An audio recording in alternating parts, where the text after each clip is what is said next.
Hello friends, welcome to my YouTube channel SK online class में आपका स्वागत है। नमस्कार, गुड मॉर्निंग। कैसे हैं सभी लोग? अच्छे होंगे, अच्छी तरीके से पढ़ाई चली होगी। मैं पढ़ा रहा हूँ आपको विज्ञान कक्षा 10 की नूतन प्रकाशन की और क्या नूतन की बुक पढ़ा रहा हूँ। आप लोगों को अध्याय पढ़ा रहा हूँ 4 कार्बनिक एवं उसके यौगिक कार्बन एंड इट्स कंपाउंड्स आप लोगों को पढ़ाया जा रहा है और साथ ही साथ आप लोग अच्छे से पढ़ रहे होंगे। और आप लोगों को मैंने एक चीज अच्छी डाल दी है कि आप लोग पीडीएफ भी मिलने लगी है, तो आप लोग पीडीएफ जरूर डिस्क्रिप्शन पे देखिएगा और आप लोगों को पीडीएफ मिलेगी तो आप लोग वहां से पीडीएफ को भी देख लीजिएगा और साथ ही साथ एंजॉय भी कीजिएगा। पीडीएफ से नोट बनाने की कोशिश भी कीजिएगा और साथ ही साथ आप लोगों को एक चीज अच्छी मिलने लगी है। यूट्यूब पर आप लोग कम्युनिटी बॉक्स पे देखिएगा, जाके प्ले लिस्ट में चैनल ओपन करेंगे, वहां पे मैं डेली अपडेट तो कुछ क्वेश्चन आईक्यू टेस्ट वगैरह के डालता रहता हूं, तो आप लोग वहां से देखिएगा।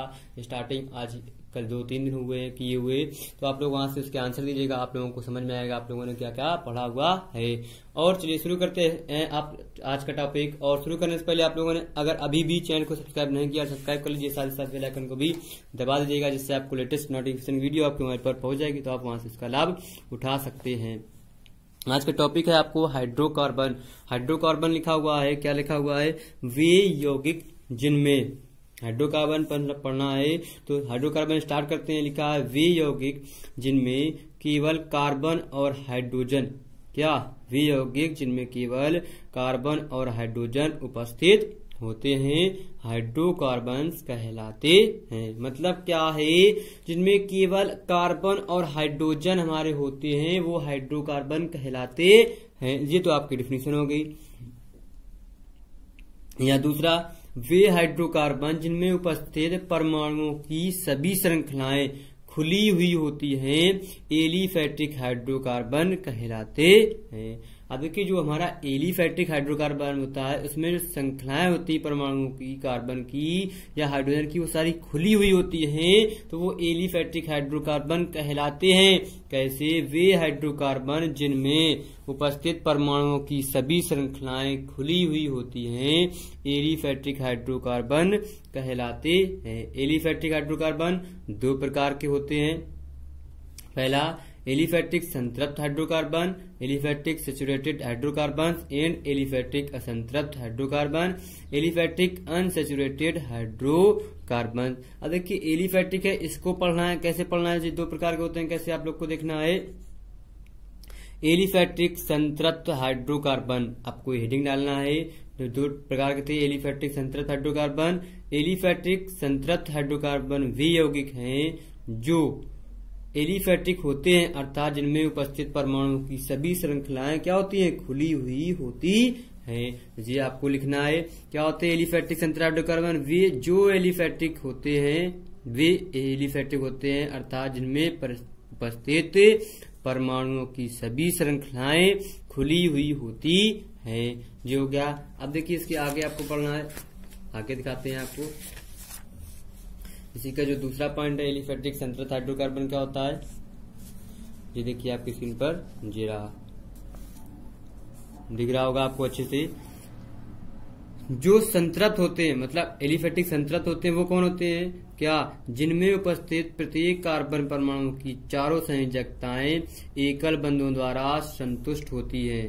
अर्थात तीसरा पॉइंट, जिनमें केवल कार्बन और हाइड्रोजन उपस्थित होते हैं, कोई अन्य तत्व उपस्थित नहीं होता है।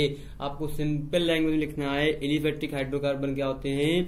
वे हाइड्रोकार्बन जिनमें केवल कार्बन और हाइड्रोजन उपस्थित होता है और कोई अन्य तत्व उपस्थित नहीं होता है, एलिफैटिक हाइड्रोकार्बन कहलाते हैं। इनका एक हमारा क्या रासायनिक सूत्र होता है? क्या होता है इसका रासायनिक सूत्र? होता है एलिफैटिक का CnH2n+2 होता है तथा ये एक सजातीय श्रेणी के सदस्य होते हैं। आपको सजातीय श्रेणी पढ़ाई गई होगी, आप लोगों ने देखा होगा, वहां से आप लोग देखिएगा। कैसे? समानता संतृप्त कार्बन यौगिक अधिक अभिक्रियाशील नहीं होते। आपको देखिए यहाँ पे चेन बनी हुई है, आपको टेबल बनी हुई है, आप लोग यहाँ से बनाइएगा इसको और पढ़ने की कोशिश कीजिएगा।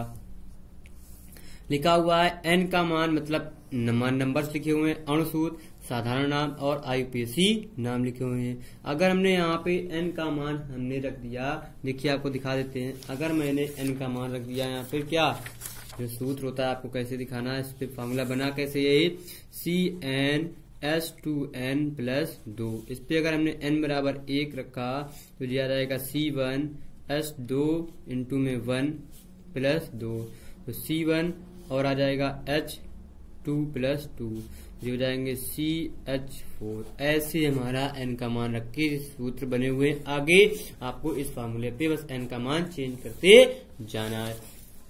वही चीज आपको दिखा रहे हैं, तो आप लोग देखिएगा। आगे आप लोगों ने स्क्रीनशॉट तो ले ली होगी और अच्छे से पढ़ भी लिया होगा। फिर लिखा हुआ है साधारण नाम मेथेन, आईयूपीएसी नाम मेथेन, जैसे होता है C2H6 ethane ethane.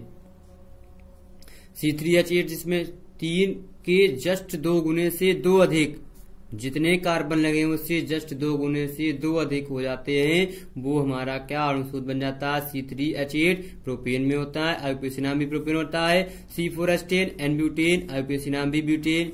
C5H12 N pentane, pentane होता है साधारण नाम।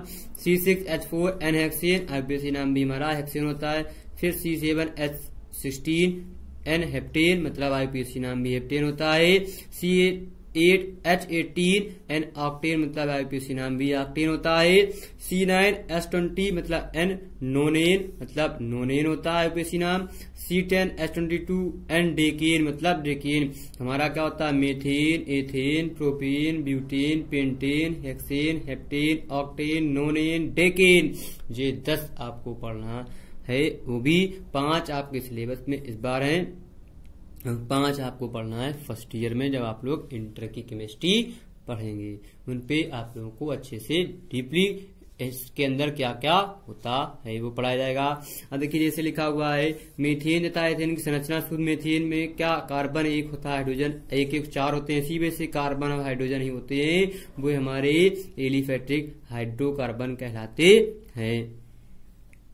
एलिफैटिक संतृप्त हाइड्रोकार्बन या एलिफैटिक हाइड्रोकार्बन कहलाते हैं। एथेन में देख लीजिए हमारे सब पे सिंगल सिंगल बॉन्ड लगे हैं, होता है C2H6 होता है 3 और 3 6 लगे हुए हैं, ठीक है। तो ये हो गए एथेन। अब देखिए यहाँ पे आपको लिखाते दिख रहा होगा एलिफैटिक असंतृप्त हाइड्रोकार्बन। एलिफैटिक संतृप्त हाइड्रोकार्बन क्या होते हैं, वे यौगिक एलिफैटिक असंतृप्त हाइड्रोकार्बन कहलाते हैं जो एलिफैटिक होते हैं, अर्थात जिनमें उपस्थित परमाणुओं की सभी श्रृंखलाएं क्या होती हैं, खुली हुई होती है, ठीक है।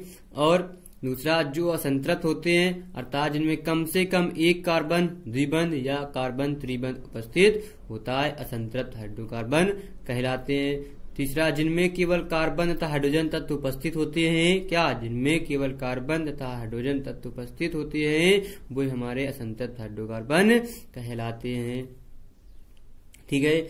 ये तो हो गए आपको, या दूसरी लैंग्वेज में दूसरी डिफिनेशन लिखना चाहेंगे वो भी लिख सकते हैं, क्या, उन एलिफैटिक असंतृप्त हाइड्रोकार्बनों, उन एलिफैटिक असंतृप्त हाइड्रोकार्बनों को एल्कीन कहते हैं जिनमें केवल एक कार्बन कार्बन द्विबंध उपस्थित होता है, या उन एलिफैटिक असंतृप्त हाइड्रोकार्बन को एल्काइन कहते हैं जिनमें केवल एक कार्बन कार्बन त्रिबंध उपस्थित होता है। देखिए जो वर्ड यूज हुए एल्कीन और एल्काइन। एल्कीन क्या होता है आपको हेडिंग में थोड़ा सा लिख लीजिएगा, नोट्स में नोट डालिएगा, फिर लिखिएगा एल्कीन। एल्कीन होता है उन एलिफैटिक असंतृप्त, क्या, उन एलिफैटिक असंतृप्त हाइड्रोकार्बन को एल्कीन कहते हैं जिनमें कम से कम एक कार्बन कार्बन द्विबंध उपस्थित होता है। क्या होता है, जिनमें कम से कम एक कार्बन कार्बन द्विबंध उपस्थित होता है। एल्कीन का समान सूत्र CnH2n होता है। उदाहरण जैसे लिख लीजिएगा, देखिएगा यहाँ पे कार्बन कार्बन हमारे पास क्या द्विबंध उपस्थित होते हैं, जैसे CH2। इस सूत्र में कार्बन की चारों संयोजकताएं संतुष्ट नहीं होती हैं, वो हमारे क्या कहलाते हैं, एल्कीन कहलाते हैं, ठीक है। अब इसी के नीचे आया था एल्काइन। अब इसमें देखो डबल बॉन्ड या एक सिंगल बॉन्ड CH2 लिखा हुआ है, ये एथिलीन बन गया। अब नीचे आपको हेडिंग डालना है एल्काइन, बाकी कोई चीज नहीं लिखना है आपको, वो चीज नहीं लिखना है आपको। अब डालना है एल्काइन एल्काइन एल्कीन एल्काइन पढ़ा चुके हम पीछे आईपीएससी में, तो आपको वहीं से ही थोड़ा सा बस यहाँ पे फिर से समझ लेना है। अगर लिखे होगे तो फिर से समझ लेना, नहीं लिखे हो तो लिख लीजिएगा। एल्काइन उन एलिफैटिक असंतृप्त हाइड्रोकार्बन को एल्काइन कहते हैं जिनमें कम से कम क्या, जिनमें कम से कम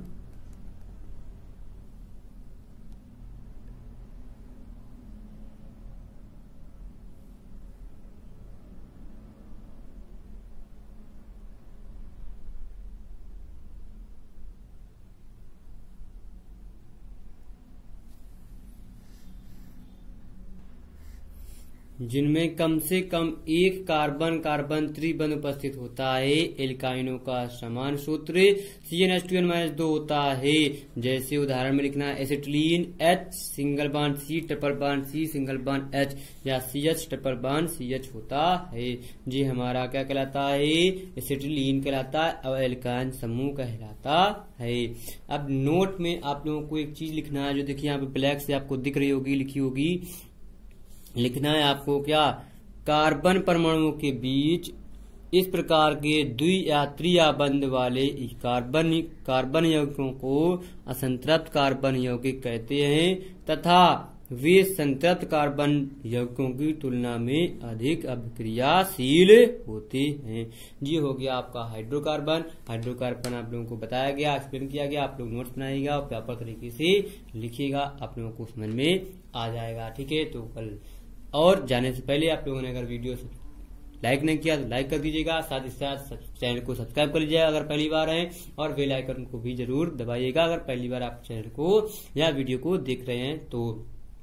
ठीक है, तो कल फिर मिलते हैं नए जोश, नई एनर्जी, नए उत्साह के साथ। और कम्युनिटी बॉक्स में आप लोग जरूर देखिएगा, कुछ न कुछ आपको नया सीखने को या नया पढ़ने को या नया क्वेश्चन आपको मिलेगा, जो आप लोगों को एक बार देखने की जरूरत है। ठीक है, तो बाय बाय।